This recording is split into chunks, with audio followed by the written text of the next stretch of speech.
हर families का ये सपना होता है कि उनका बेटा या बेटी आगे जाके आईएएस या आईपीएस बने। एस्पिरेंट की सबसे बड़ी गलती क्या होती है? कोचिंग ज़रूरी है या फिर सेल्फ स्टडी?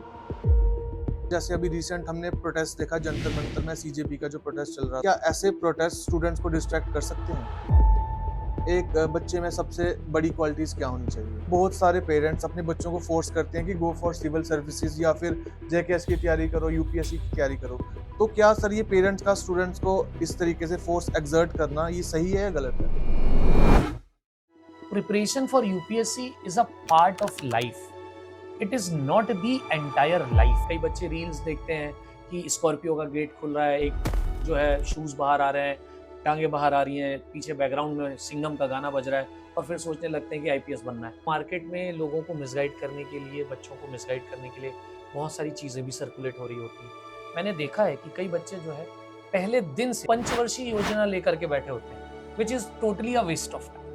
पेरेंट्स सिर्फ आपको गरीब नहीं देखना चाहते। नमस्ते दोस्तों, मैं हूं आपका होस्ट राहुल। आज के इस स्पेशल पॉडकास्ट सेशन में आपका बहुत-बहुत स्वागत है। Today we have a very special guest, an IIT alumni, ex-assistant professor and a mentor who has guided thousands of aspirants and continue helping them turn their dreams of becoming IAS, IPS and JKS officers into reality. Please welcome renowned UPSC and JKS mentor, Mr. Pranay Diwan sir. Welcome to the show, sir. Thank you. Sir, podcast की शुरुआत में सबसे पहले मैं आपकी journey के बारे में जानना चाहूँगा। आपका मेंटरिंग और टीचिंग की तरफ झुकाव कैसे हुआ? अ, वैसे बाय प्रोफेशन मैं इंजीनियर रहा हूँ। मैंने सबसे पहले मैकेनिकल इंजीनियरिंग की थी, फिर मैं डिज़ाइन इंजीनियरिंग में मास्टर्स किया हुआ हूँ। तो इनिशियली मैं एक इंजीनियरिंग कॉलेज में असिस्टेंट प्रोफेसर हुआ करता था। वहाँ पर लगभग 4 साल तक मैंने असिस्टेंट प्रोफेसर के तौर पर अपनी सर्विसेज़ दी थी। उसके बाद after completion of my masters I went for civil services.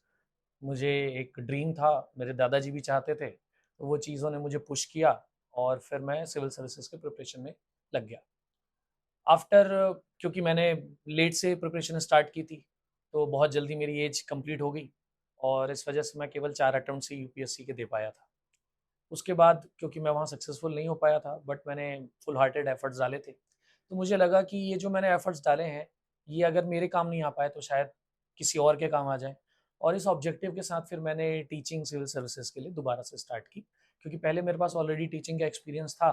तो मुझे ये लगा कि शायद मैं इस फ़ील्ड में ज़्यादा कंट्रीब्यूट कर पाऊँगा और अगर मैं सारे एज ग्रुप के लोगों का भला नहीं कर सकता आईएएस बन के, तो कम से कम जो फ्यूचर एज ग्रुप है, जो आगे चल के इंडिया की बैकबोन बनेगी, उनको गाइड करने में थोड़ा-सा अपना एक छोटा-सा कंट्रीब्यूशन दे सकूँ। बिल्कुल सर। तो सर आजकल देखा जाए तो हर फैमिलीज़ का ये सपना होता है कि उनका बेटा या बेटी आगे जाके आईएएस या आईपीएस बने। तो एक आईएएस या फिर आईपीएस बनने के लिए एक बच्चे में सबसे बड़ी क्वालिटीज़ क्या होनी चाहिए?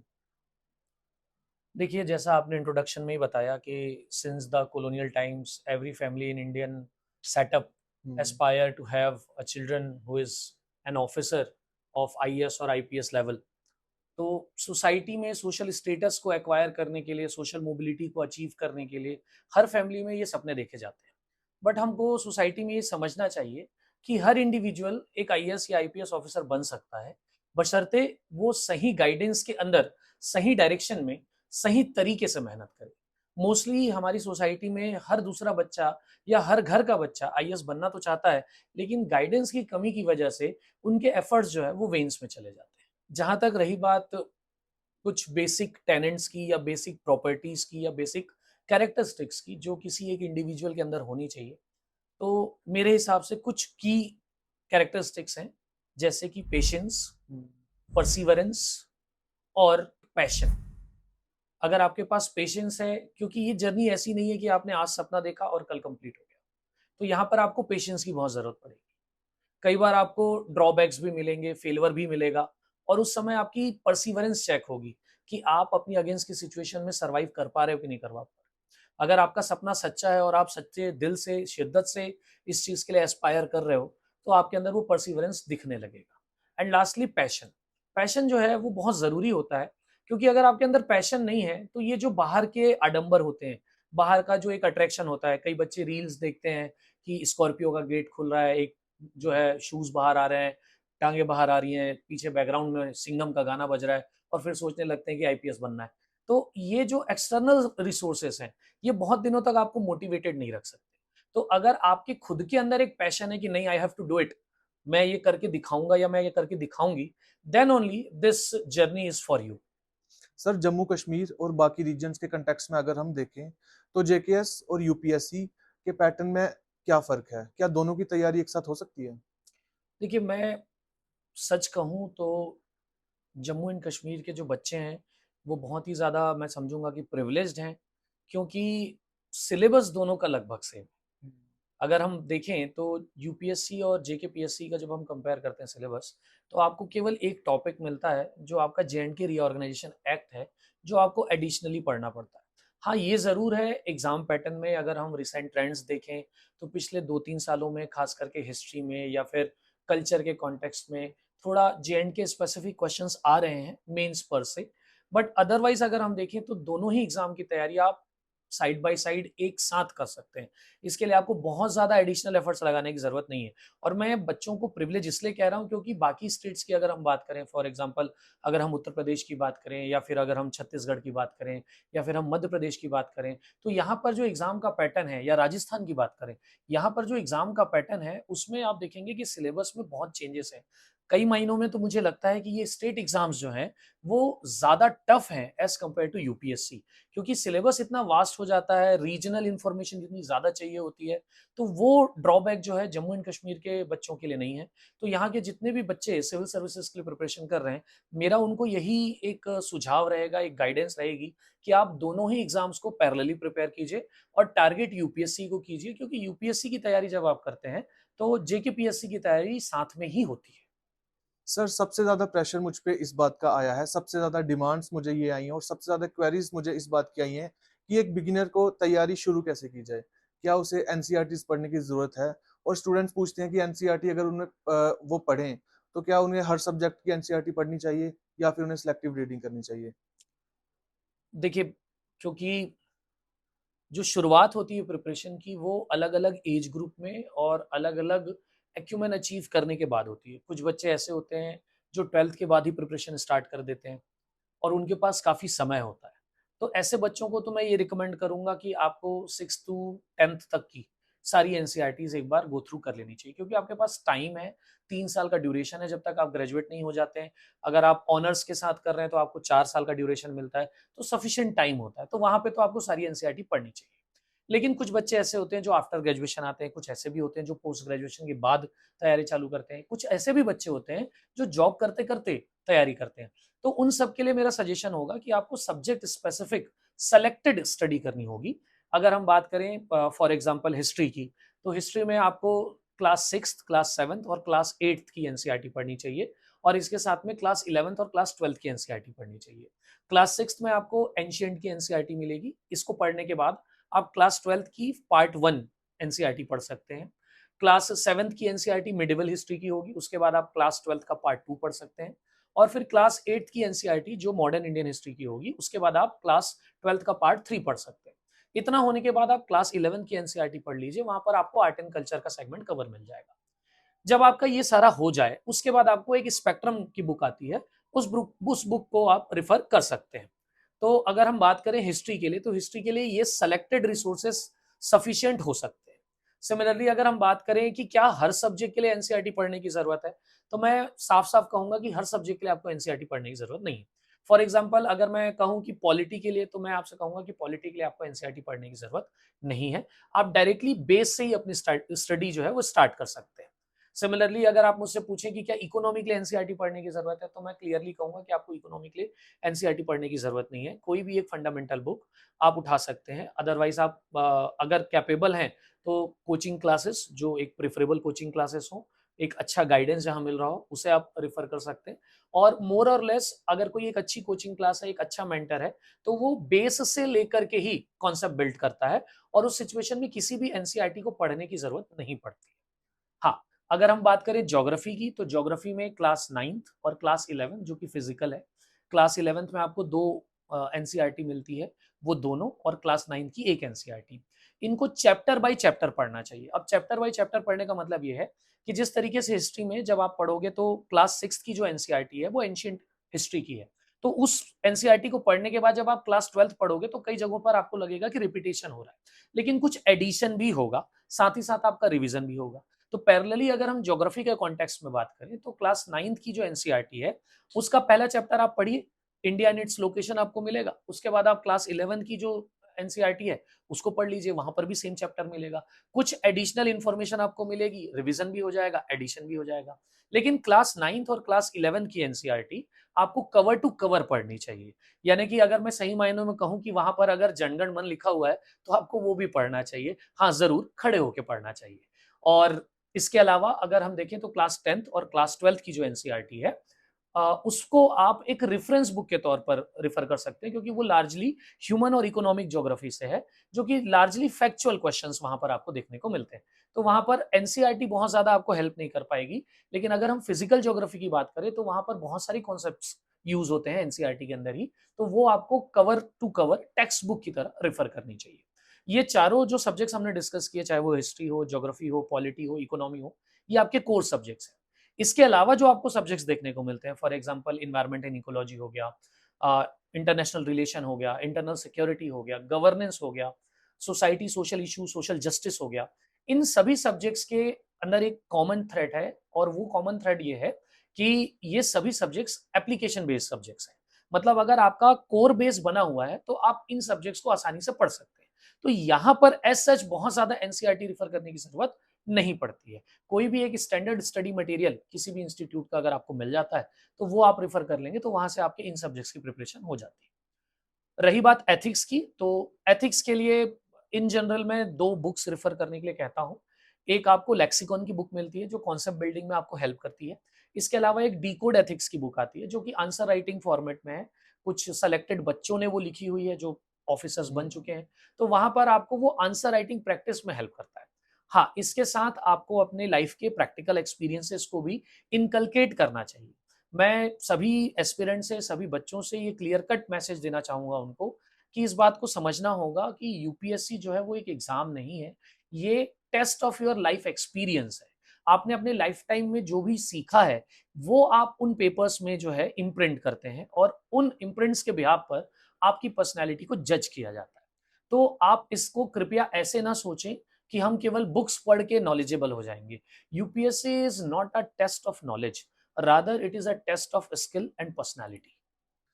सर मेंस एग्जाम के लिए आंसर राइटिंग सबसे क्रूशियल होती है, तो एक स्टूडेंट को कब से आंसर राइटिंग की प्रैक्टिस स्टार्ट करनी चाहिए? ये एक अच्छा क्वेश्चन आपने पूछा। मोस्टली इस चीज़ को लेकर के बहुत ज़्यादा फॉग क्रिएटेड है। कुछ लोगों को ये कह दिया जाता है कि पहले दिन से आंसर राइटिंग स्टार्ट कर लीजिए। अब इस चीज़ को समझने के लिए हमको एग्ज़ाम को समझना पड़ेगा। अगर हम देखें तो यूपीएससी या जेकेएस का जो एग्ज़ाम होता है, जेकेपीएससी जो एग्ज़ाम कंडक्ट कराती है, ये दोनों ही एग्ज़ाम जो है 3 टायर एग्ज़ाम्स हैं। और इसमें जो पहला स्टेज जो होता है वो प्रिलिमिनरी स्टेज है, और इस पहले स्टेज में आपको फैक्ट्स या नॉलेज आपके सामने होता है, उसको आइडेंटिफाई करना होता है। लेकिन जब हम बात करते हैं मेंस की, तो मेंस में यहाँ पर जो नॉलेज है उसको आपको रिप्रेजेंट करना है। अब ये नॉलेज आप तब रिप्रेजेंट कर पाते हो जब आपका एक नॉलेज क्वेश्चन डेवलप हो चुका होता है। अब दोनों में डिफरेंस क्या है इसको भी समझना जरूरी है कि जब हम बात करते हैं प्रीलिम्स स्टेज की, तो यहाँ पर मोस्टली जो क्वेश्चंस आते हैं वो साइलोज में एग्जिस्ट करते हैं। साइलोज में एग्जिस्ट करने का मतलब ये है कि यहाँ पर इंडिविजुअल सब्जेक्ट स्पेसिफिक क्वेश्चंस आपसे पूछे जाते हैं। तो अगर आपको वो सब्जेक्ट पर्टिकुलर आता है तो वहां पर आप उस सब्जेक्ट का आंसर दे सकते हैं। लेकिन जब हम बात करते हैं मेंस की, तो मेंस जो है वो साइलोज में एग्जिस्ट नहीं करता। मेंस में आपको ये देखने को मिलेगा कि एक पर्टिकुलर सब्जेक्ट का जो क्वेश्चन होगा उसमें मल्टीपल डायमेंशंस की जरूरत होगी। लेट सपोज आपसे कोई क्वेश्चन ज्योग्राफी का पूछा गया है, तो वहां पर हिस्ट्री का भी रोल आएगा, वहां पर इन्वायरमेंट का भी रोल आएगा, वहां पर एथिक्स का भी रोल आएगा, वहां पर इकोनॉमी का भी रोल आएगा। तो जब आप एक आंसर राइटिंग करते हैं तो ये सारे डायमेंशंस कवर करने के लिए आपको एक बेसिक प्लेटफॉर्म की जरूरत है जो प्रिपेयर हो चुका हो। तो मेरी सजेशन ये रहेगी कि एक बार इनिशियल 4 5 6 महीने में लग करके आपको अपना बेस फाउंडेशन क्लियर कर लेना चाहिए। स्पेसिफिकली जो चार आपके बेसिक सब्जेक्ट्स हैं, यानी इकोनॉमी, ज्योग्राफी, पॉलिटी और हिस्ट्री, ये चार कवर करने के बाद आपको आंसर राइटिंग स्टार्ट करनी चाहिए। उससे पहले आप सिर्फ और सिर्फ कॉन्सेप्ट्स को समझने की, इंटरनलाइज करने की, कोरिलेट करने की प्रैक्टिस कीजिए, क्योंकि कोरिलेशन बहुत जरूरी है। साथ ही साथ बहुत सारे बच्चे ये करते हैं कि वो सिर्फ पढ़ते हैं। हमको ये समझना पड़ेगा कि this particular exam is not about studying, it is about internalising the knowledge. और इंटरनलाइजेशन के लिए पॉन्डरिंग और रीथिंकिंग बहुत जरूरी है। तो जो भी फैक्ट्स या जो भी इंफॉर्मेशन आप गैदर करते हैं वाइल स्टडिंग, आपको उन पर पॉन्डर करना बहुत जरूरी है, उन पर सोचना बहुत जरूरी है। उनके डायमेंशंस के बारे में सोचने के लिए आपको एक गाइड के तौर पर आपका सिलेबस मिलता है। आप कोई भी एक पर्टिकुलर टॉपिक पढ़ते हैं तो उसके बाद अपने GS1, GS2, GS3, GS4 के सिलेबस को रिकॉल कर लीजिए कि GS1 में अगर मुझे हिस्ट्री मिलता है, GS1 में मुझे अगर ज्योग्राफी मिलता है, GS1 में मुझे अगर सोसाइटी मिलता है, GS2 में अगर मुझे पॉलिटी मिलता है, गवर्नेंस मिलता है, मुझे इंटरनेशनल रिलेशन मिलता है, GS3 में अगर मुझे इकोनॉमी मिलती है, इंटरनल सिक्योरिटी मिलती है, साइंस एंड टेक्नोलॉजी मिलती है, इन्वायरमेंट एंड इकोलॉजी मिलती है, और GS4 में अगर मुझे एथिक्स मिलता है, तो किसी भी पर्टिकुलर टॉपिक के इन सब सब्जेक्ट्स के डायमेंशंस क्या हो सकते हैं। अगर आप ये पॉन्डरिंग का प्रोसेस शुरू से स्टार्ट करते हैं तो आपको आंसर राइटिंग में दिक्कत नहीं होगी। जब आपका एक फाउंडेशन बन जाएगा तो आप आसानी से उसको आंसर में जो है कल्मिनेट कर पाएंगे। सर, करंट अफेयर एक समुंदर की तरह लगता है स्टूडेंट्स को। तो डेली न्यूज़पेपर रीडिंग और मंथली मैगजीन को हम किस तरीके से बैलेंस करें कि टाइम भी वेस्ट ना हो और सिलेबस भी कवर हो जाए? अगेन ये भी बहुत ज़्यादा क्वेरीज रहती हैं बच्चों की, खास करके मोस्टली जो नए बच्चे आते हैं उनको ये डाउट रहता है कि पहले दिन से ही न्यूज़पेपर पढ़ना है क्या। इनफैक्ट ऐसा नहीं कि ये जम्मू बस में है। मैं अगर आपसे कहूँ कि ORN में मैक्सिमम बच्चे जो है द हिंदू हाथ में लेकर के घूमते रहते हैं, है ना। तो ये चीज़ जो है बच्चों को गाइड करने से ज़्यादा मिसगाइड करती है। मेरा पर्सनल ओपिनियन ये है कि आपको न्यूज़पेपर की रीडिंग एक बार आपका बेसिक फाउंडेशन बनने के बाद स्टार्ट करनी चाहिए। अब इसके पीछे का मैं लॉजिक या रैशनल आपको बताना चाहूँगा। क्या होता है कि जब आप शुरुआत में न्यूज़ आर्टिकल पढ़ना चालू करते हैं और आपके दिमाग में रहता है कि मेरे को यूपीएससी सिविल सर्विसेज या सिविल सर्विस एग्जामिनेशन की तैयारी करनी है, तो आप हर न्यूज़ आर्टिकल को उतनी ही शिद्दत से पढ़ते हैं। अब इसका रिजल्ट क्या होता है कि एक न्यूज़पेपर कंप्लीट करने में आपको 3.5-4 घंटे का टाइम लग जाता है, which is totally a waste of time. अब ये इसलिए हुआ है क्योंकि आपको ये नहीं पता कि आपके काम का क्या है। और ये चीज़ गाइड करने के लिए बेस्ट सोर्स है आपका सिलेबस। तो जब आप बेसिक फाउंडेशनल कोर्स जो है यानी कि इकोनॉमी, ज्योग्राफी, पॉलिटी और हिस्ट्री जब आप एक बार पढ़ लेते हैं, तो आपको ये आइडिया लग जाता है कि मेरे सिलेबस में क्या है, मेरे काम की क्या चीज़ है।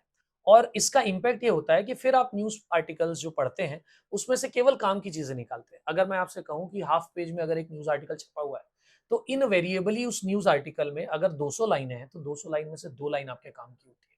बाकी न्यूज़ आर्टिकल आपके काम का नहीं होता है। ठीक है। दूसरी चीज़, जो न्यूज़ आर्टिकल्स हैं या जो न्यूज़पेपर है, वो आपको आंसर आर्टिकुलेट करने में हेल्प करता है। आपकी वोकैब्युलरी स्ट्रॉन्ग करता है, सेंटेंस फॉर्मेशन में आपकी हेल्प करता है।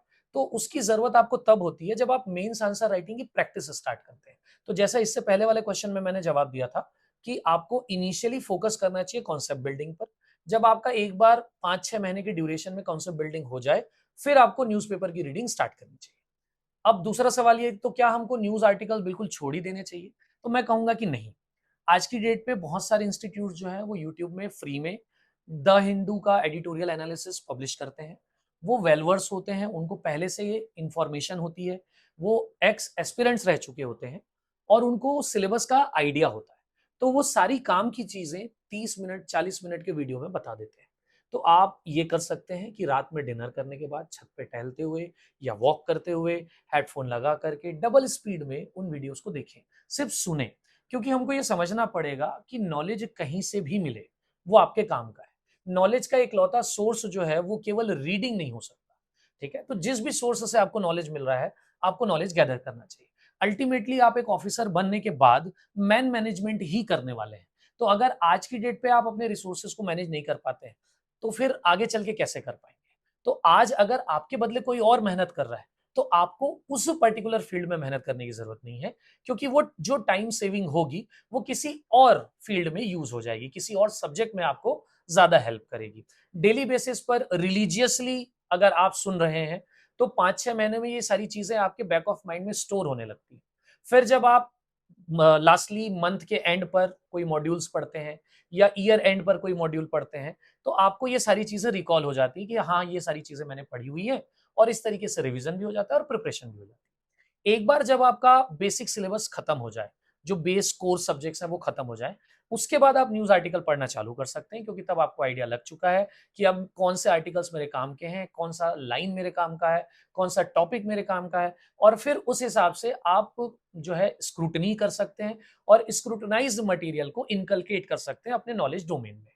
सर, ऑप्शनल सब्जेक्ट की चॉइस बहुत बड़ा रोल प्ले करती है सिलेक्शन में। तो स्टूडेंट्स का सवाल ये भी रहता है कि ऑप्शनल सब्जेक्ट को चूज करते वक्त किन किन चीज़ों का ध्यान रखा जाए, कौन सा ऑप्शनल सब्जेक्ट वो चूज करें, किन किन बातों का ध्यान रखें। देखिए, अभी जो यूपीएससी का पैटर्न है, उसमें अगर हम देखें तो ये कहा भी जाता है और काफ़ी हद तक ये सच भी है कि सिलेक्शन आपका इस बात पर डिपेंड करता है कि आप एसए में, एथिक्स में और अपने ऑप्शनल सब्जेक्ट्स में, जो 4 सब्जेक्ट के ये पेपर्स होते हैं, इनको मिला करके 1000 मार्क्स बनते हैं। इन 1000 मार्क्स में आप कैसा परफॉर्म करते हैं? क्योंकि मोर और लेस जीएस 1, जीएस 2, जीएस 3 में आपके लगभग एवरेज मार्क्स ही होते हैं। वहाँ पर आप बहुत ज़्यादा गेन नहीं कर सकते दूसरे कॉम्पिटिटर्स के कंपैरिजन में। तो जो भी आपकी स्कोरिंग होगी, जो भी आपको एज मिलेगा, वो इन 4 पेपर्स में मिलता है। इसमें भी आधा वेटेज जो है, सीधे-सीधे 500 नंबर का जो वेटेज है, वो ऑप्शनल का होता है। और मोस्टली बच्चे जो है ऑप्शनल को लेकर के कन्फ्यूज़ भी रहते हैं। और अगर हम देखें तो मार्केट में लोगों को मिसगाइड करने के लिए, बच्चों को मिसगाइड करने के लिए बहुत सारी चीज़ें भी सर्कुलेट हो रही होती हैं, है ना? तो अगर हम इस पर्टिकुलर एग्ज़ाम को देखें, तो सबसे पहले तो हमको ये समझना चाहिए कि जो जीएस है और जो ऑप्शनल है, इन दोनों में एक डिफरेंस है। अब ये डिफरेंस क्या है? तो अगर मैं जेन ज़ी की लैंग्वेज में कहूँ, तो GS is like your girlfriend, जो अगर आपको पसंद नहीं आई, तो आप ब्रेकअप करके स्विच कर सकते हैं। यानी अगर आपको आज हिस्ट्री पढ़ने का मन नहीं कर रहा है, तो आप ज्योग्राफी पढ़ सकते हो। अगर आपको ज्योग्राफी पढ़ने का मन नहीं कर रहा है, तो आप पॉलिटी पढ़ सकते हो। अगर आपको पॉलिटी पढ़ने का मन नहीं किया, तो आप इकोनॉमी पढ़ लो। यानी आपके पास ऑप्शन है। लेकिन अगर हम बात करें ऑप्शनल सब्जेक्ट की, तो ये एक मैरिटल रिलेशन की तरह है। ये एक वाइफ की तरह है, अच्छी लगे ना लगे, आपको ज़िंदगी भर साथ निभाना पड़ता है। और अगर गलती से आपने डाइवोर्स की कोशिश की, तो आपको एलिमनी भी पे करनी पड़ती है।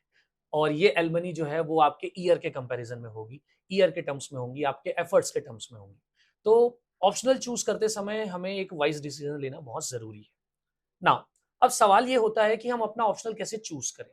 तो कुछ बेसिक क्वेश्चंस हैं, उनके आंसर्स अगर हम ढूँढ लें, तो हम ये आइडेंटिफ़ाई कर सकते हैं कि ऑप्शनल कौन-सा हमारे लिए सूटेबल है। सबसे पहली चीज़, कई लोग ये कहते हैं कि लाइकिंग देखनी चाहिए, बट हमको ये समझना पड़ेगा कि ऑप्शनल आपके सिलेक्शन के लिए है।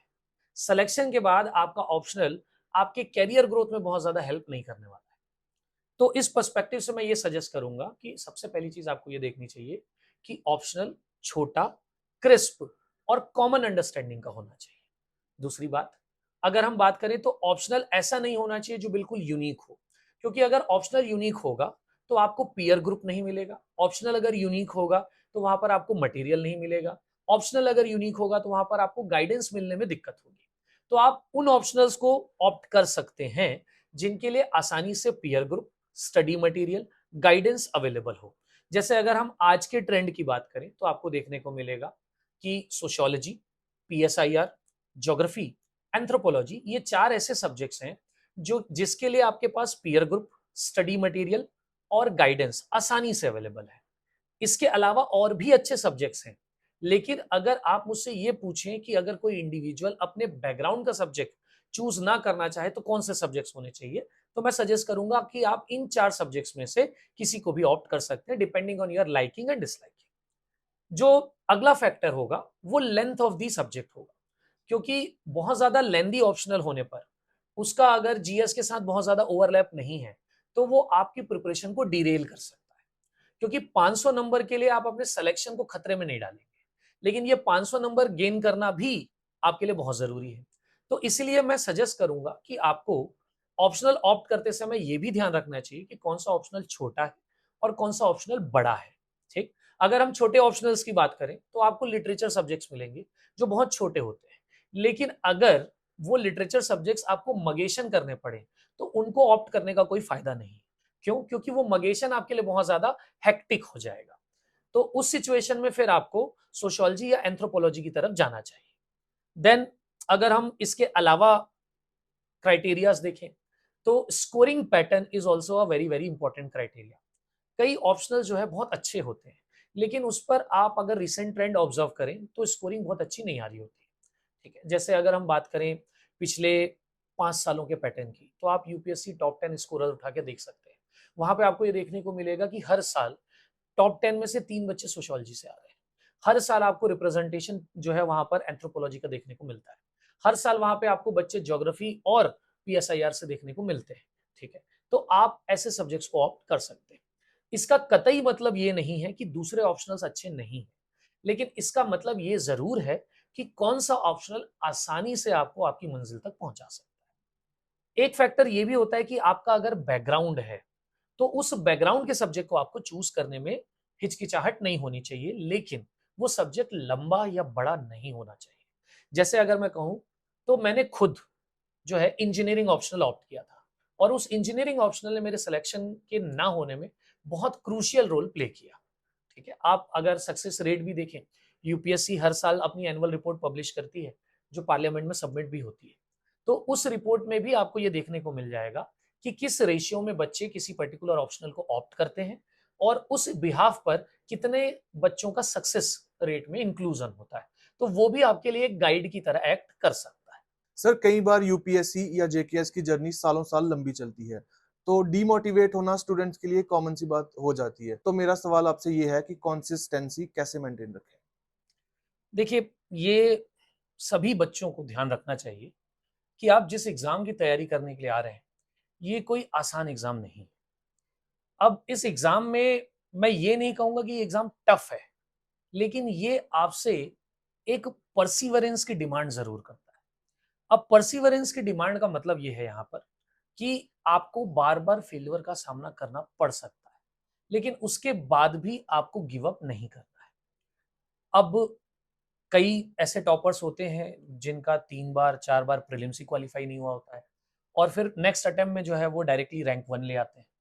तो हमको ऐसी मोटिवेशनल स्टोरीज से भी मदद मिलती है। लेकिन मैं कहूंगा कि ये जो मोटिवेशनल स्टोरीज होती हैं, ये केवल और केवल एक एक्सटर्नल स्टिमुलस जनरेट कर सकती हैं। परसिस्टेंट स्टिमुलस इनसे जनरेट नहीं होता है।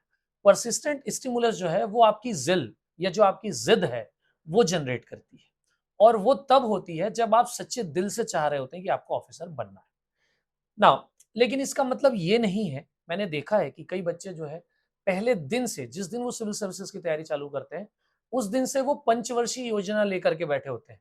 5 ईयर प्लान होता है उनका कि पहले साल हम पॉलिटी की तैयारी करेंगे, उसके बाद हम हिस्ट्री की तैयारी करेंगे, 3-4 सालों तक तैयारी करने के बाद फिर हम अपना ऑप्शनल तैयार करेंगे। तो ये अप्रोच भी गलत है। आपको पैरेलली तैयारी करनी चाहिए, सारे पेपर्स की, सारे सब्जेक्ट्स की तैयारी करनी चाहिए। फाउंडेशन बनाने के बाद आपको मेंस ओरिएंटेशन के साथ आंसर राइटिंग स्टार्ट कर देनी चाहिए। हाँ, ये सच है कि जितने वैकेंसीज आती हैं और जितने लोग रिक्रूटमेंट के लिए अप्लाई करते हैं, ये जो रेशियो है वो बहुत ज़्यादा एबिसिमल है। यहाँ पर हर इंडिविजुअल ये नहीं सोच सकता कि मैं सक्सेसफुल होऊंगा ही। तो मैं उन्हें ये सजेस्ट करूंगा कि यूपीएससी प्रिपरेशन की जर्नी ही अपने आप में एक एंड है। इसको आप इस तरीके से ना सोचें कि यूपीएससी में सक्सेसफुल होने से ही बहुत कुछ होगा। अगर आप यूपीएससी की जर्नी को पूरी शिद्दत के साथ जीते हैं, उसमें पूरी शिद्दत के साथ मेहनत करते हैं, तो आपकी पर्सनैलिटी में ऐसी चीज़ें ऐड ऑन हो जाती हैं कि आप लाइफ में किसी ना किसी स्फीयर में बहुत अच्छा करने के काबिल बन जाते हैं। तो आप सिर्फ इसे अपनी तरफ का एक इन्वेस्टमेंट समझें, जिसका हाई रिटर्न आपको फ्यूचर में मिलेगा ही मिलेगा। ये ज़रूर है कि हो सकता है कि आपको सिविल सर्विसेज के फील्ड में ना मिले, तो वो किसी और फील्ड में आपको कल्मिनेट होता हुआ मिलेगा, लेकिन आपको रिटर्न्स अच्छे मिलेंगे। जहां तक सवाल आपने पूछा कंसिस्टेंसी का, तो कंसिस्टेंसी के लिए सबसे पहले तो हमको ये समझना पड़ेगा कि preparation for UPSC is a part of life, it is not the entire life.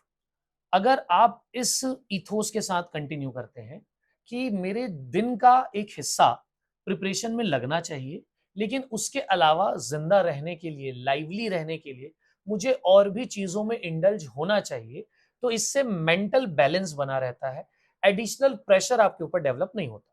मैं आपसे कहूंगा कि आपका एक छोटा फ्रेंड सर्कल होना चाहिए, एक पीयर ग्रुप होना चाहिए, या तो फिर आप डिजिटल मीडियम के थ्रू भी, फोन कॉल के थ्रू भी अपने कुछ ऐसे दोस्तों को आइडेंटिफाई कर लीजिए जहां पर आप बिना साइंटिफिक लॉजिक की भी बातें कर सकते हैं।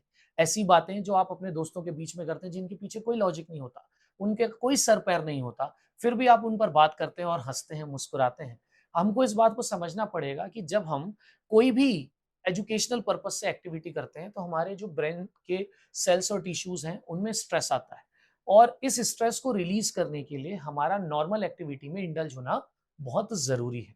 बट हाँ, डेली बेसिस पर ये जो नॉर्मल एक्टिविटी है या स्ट्रेस रिलीफ एक्सरसाइज है, वो 1 घंटे से ज़्यादा नहीं होनी चाहिए। 1 से डेढ़ घंटा बहुत है। इस स्ट्रेस रिलीविंग एक्सरसाइज में आप कुछ एक्सरसाइजेस का भी सहारा ले सकते हैं। फॉर एग्जांपल मेडिटेशन आप कर सकते हैं, आप योगा कर सकते हैं और कुछ नहीं आता तो आप गाने सुनते हुए वॉक कर सकते हैं। ये सारी चीज़ें भी आपको स्ट्रेस रिलीव करने में मदद करती हैं। इनफैक्ट कई लोगों को मैं ये भी सजेस्ट करता हूँ कि अगर आप बहुत ज़्यादा शर्मीले हैं, आपको लोगों से डर लगता है, आप आसानी से इंटरैक्ट नहीं कर पाते हैं, बाहर जाना आपको पसंद नहीं है, तो आप एक काम कीजिए, अपने कमरे की सारी खिड़की दरवाजे बंद कीजिए, पर्दे लगाइए, एक प्यारा-सा बीटी सॉन्ग लगाइए और जम करके डांस कीजिए। क्योंकि डांस करना भी स्ट्रेस रिलीज़ करने का एक बहुत अच्छा एक्सरसाइज़ होता है। अगर आप डेली 10 मिनट, 15 मिनट डांस कर ले रहे हैं, तो दिन भर जो आपने स्ट्रेस गेन किया है by studying for civil services, वो आसानी से रिलीज़ हो जाता है। और इस तरीके से आप इस प्रोसेस को कंटिन्यू रख सकते हैं।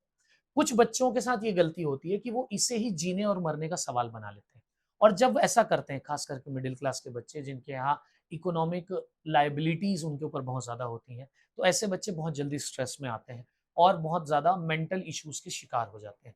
तो उन सभी के लिए भी मैं यही सजेस्ट करूंगा कि आप खुद पर ट्रस्ट कीजिए, इस प्रोसेस को इंजॉय कीजिए और थोड़ा सा टाइम अपने पर्सनल लाइफ के लिए, अपनी एग्जिस्टेंस के लिए भी निकाल के रखिए।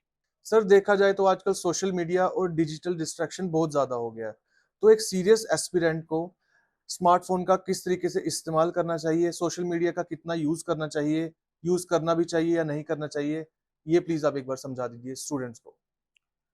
देखिए, बीइंग अ यूपीएससी मेंटर, मेरा खुद का ये मानना है कि human is a social being और हर किसी इंसान को सोसाइटी में कनेक्टिविटी की जरूरत होती है। लेकिन हाँ, ये कनेक्टिविटी अगर आपके प्रिपरेशन में डिस्ट्रैक्शन का काम कर रही है, तो आपको ऐसी कनेक्टिविटी से दूर हो जाना चाहिए। अगर आपका सेल्फ कंट्रोल नहीं है, तो मैं ये सजेस्ट करूंगा कि आपको सोशल मीडिया को रिस्ट्रिक्ट कर देना चाहिए। लेकिन अगर आपका सेल्फ कंट्रोल है और आप 10-15 मिनट में मोबाइल यूसेज बंद कर सकते हैं, तो उस केस में अगर आप रात में सोते समय दूसरों की रील्स या वीडियोस देख लेते हैं, तो उसमें कोई दिक्कत की बात नहीं है। हाँ, आज की डेट में अगर हम सोशल मीडिया की बात करें, तो सोशल मीडिया आर्टिफिशियल इंटेलिजेंस और मशीन लर्निंग के आने के बाद आपको फॉलो करता है। आप किसी भी पर्टिकुलर रील पर 10 सेकंड या 20 सेकंड का टाइम जब इन्वेस्ट करते हैं, तो फिर वही और उसी तरीके की रील्स आपको बार-बार दिखाई जाती है। तो मैं ये सजेस्ट करूंगा कि रादर देन सोशल मीडिया आपको कंट्रोल करे, you should control your social media. यानी आप 1 या 2 बार यूपीएससी एस्पिरेंट्स की जर्नी या ऐसे मोटिवेशनल रील्स अगर आप देखेंगे, तो बार-बार इंस्टाग्राम या फिर जो फेसबुक है, वहाँ पर आपको ऐसे शॉर्ट्स या रील्स ही दिखाए जाएँगे और ये आपके स्ट्रेस को रिलीज़ करने के बजाय आपको मोटिवेट करने में हेल्प करेगा। तो यहाँ पर सोशल मीडिया आपके लिए हेल्पफुल हो सकता है। जहाँ तक बात है डिजिटल रिसोर्सेज़ की, तो प्लेथोरा ऑफ मटेरियल आज की डेट पर इंटरनेट पर अवेलेबल होता है और हर टॉपर या हर यूपीएससी मेंटर आपसे यही रिक्वेस्ट करता है कि आपको मिनिमम रिसोर्सेज को मैक्सिमम बार रिवाइज करना चाहिए।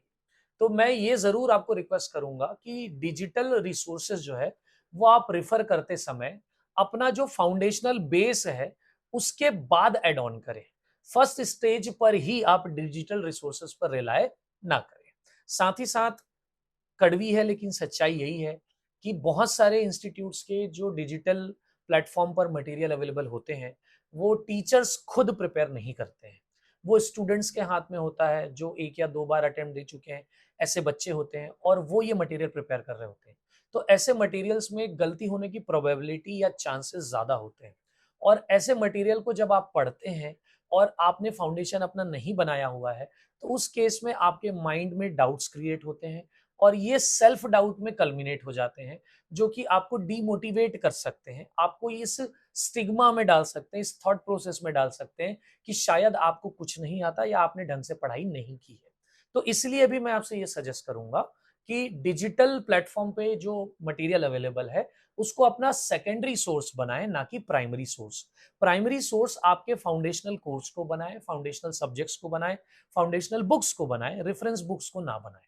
तो sir, what is the role of artificial intelligence in preparation of civil services examination?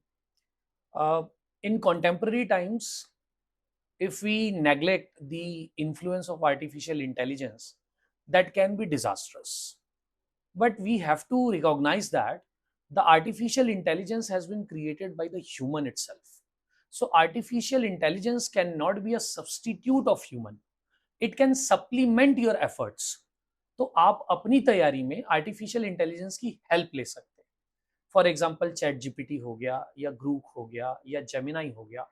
आप इनको अगर सही तरीके का कमांड देते हैं तो ये आपको यूपीएससी प्रिपरेशन में हेल्प कर सकते हैं। But mark my word, these are artificial intelligence tools, यानी जो मीडिया में इंटरनेट पर ऑलरेडी अवेलेबल रिसोर्सेस हैं, ये केवल और केवल उन्हीं रिसोर्सेस से मटेरियल रेफर करके आपको बता सकते हैं। तो इनको आप ग्रांट करें, इनको एक्सेप्ट करें with a pinch of salt, जहां पर आपको अपने बेसिक कॉन्सेप्ट्स पर कमांड होना चाहिए। वैल्यू एडिशन के लिए आप इन रिसोर्सेस का इस्तेमाल कर सकते हैं।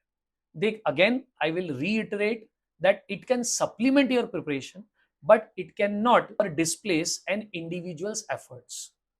सर, सोशल मीडिया के कॉन्टेक्स्ट में मैं आपसे एक क्वेश्चन पूछना चाहता हूं। जैसे अभी रिसेंट हमने प्रोटेस्ट देखा जंतर मंतर में, सीजेपी का जो प्रोटेस्ट चल रहा था स्टूडेंट्स को इंसाफ दिलाने के लिए, क्या ऐसे प्रोटेस्ट स्टूडेंट्स को डिस्ट्रैक्ट कर सकते हैं?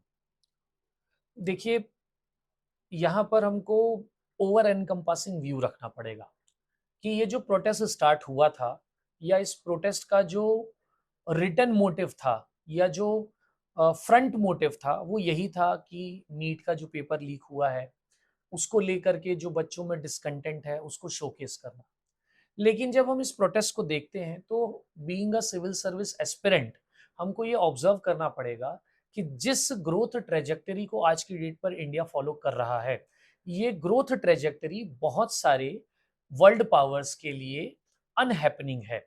उनको इस पर्टिकुलर ग्रोथ ट्रेजेक्टरी से फायदा नहीं है, उनको डिस्कम्फर्ट की फीलिंग आ रही है। और इस वजह से ऐसे वर्ल्ड पावर्स जो इंडिया के ग्रोथ को पॉजिटिवली अप्रिशिएट नहीं कर रहे हैं, वो इंडिया की ग्रोथ को डिस्ट्रैक्ट करने के लिए, डिस्टर्ब करने के लिए बिग जायंट्स का इस्तेमाल कर सकते हैं, लाइक सोशल मीडिया। और इन सोशल मीडिया का इस्तेमाल करके बच्चों को आसानी से इन्फ्लुएंस किया जा सकता है, जो कि हमको इन प्रोटेस्ट में देखने को भी मिला कि बच्चों से ज्यादा ऐसे लोग यहाँ अवेलेबल थे जिनका इस पर्टिकुलर प्रोटेस्ट से कोई लेना देना नहीं था। लेकिन हाँ, ये जो प्रोटेस्ट हैं, ये लोगों के ग्रीवेंसेस को शोकेस करने का एक बहुत अच्छा मीडियम है। अगर डेमोक्रेसी है तो वहां पर ग्रीवेंस रिड्रेसल का मैकेनिज्म होना बहुत जरूरी है।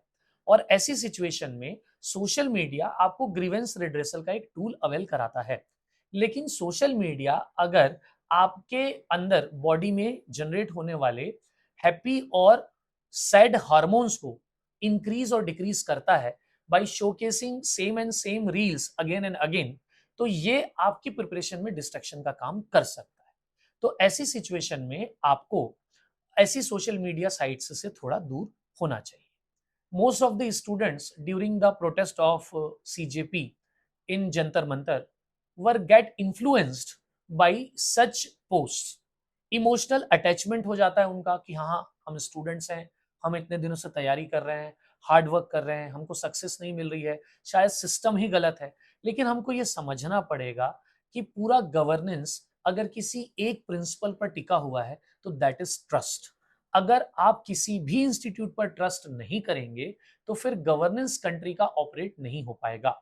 हमारी डेमोक्रेसी मोबोक्रेसी में कन्वर्ट हो जाएगी। कल की डेट पर कोई भी 10,000 लोग दिल्ली के जंतर मंतर में इकट्ठा होकर के किसी भी डिमांड को लेकर के गवर्नमेंट को टॉपल कर सकते हैं। तो हमको ये सोचना होगा कि जब 150 करोड़ लोगों में से 70 से 80 करोड़ लोग इलेक्शन के थ्रू वोट डाल करके किसी एक पर्टिकुलर गवर्नमेंट पर ट्रस्ट कर रहे हैं, तो हमें उसको पूरा मौका देना चाहिए। हाँ, प्रोटेस्ट करना हमारा फंडामेंटल राइट है। इसका इस्तेमाल करते हुए हमें अपने ग्रीवेंसेस हायर हायरार्की तक, गवर्नेंस के लोगों तक पहुंचाना चाहिए। लेकिन इस ड्यूरेशन में हमें अपने पर्सनल ऑब्जेक्टिव फॉर अटेनिंग और फॉर क्लियरिंग यूपीएससी एग्जामिनेशन और स्टेट पीएससी एग्जामिनेशंस को साइडलाइन नहीं होने देना चाहिए। सर अब हम आते हैं हमारे सबसे इंटरेस्टिंग सेगमेंट पर, जो कि है रैपिड फायर राउंड। तो सर मैं आपसे कुछ छोटे क्वेश्चंस पूछूंगा जिनका आपको मुझे शॉर्ट और डायरेक्ट आंसर देना है, ठीक है? ठीक है।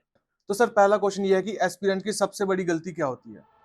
प्रिपरेशन फॉर पंचवर्षीय योजना और 5 ईयर प्लान। आपको स्पेसिफिक प्लान बना करके तैयारी करनी चाहिए। तो सर दूसरा क्वेश्चन ये है कि कोचिंग जरूरी है या फिर सेल्फ स्टडी? कोचिंग ज़रूरी है अगर आपको गाइडेंस नहीं है अवेलेबल तो। अगर आपके घर में कोई सीनियर है जो ऑलरेडी ऑफिसर है तो वो आपको गाइड कर सकता है।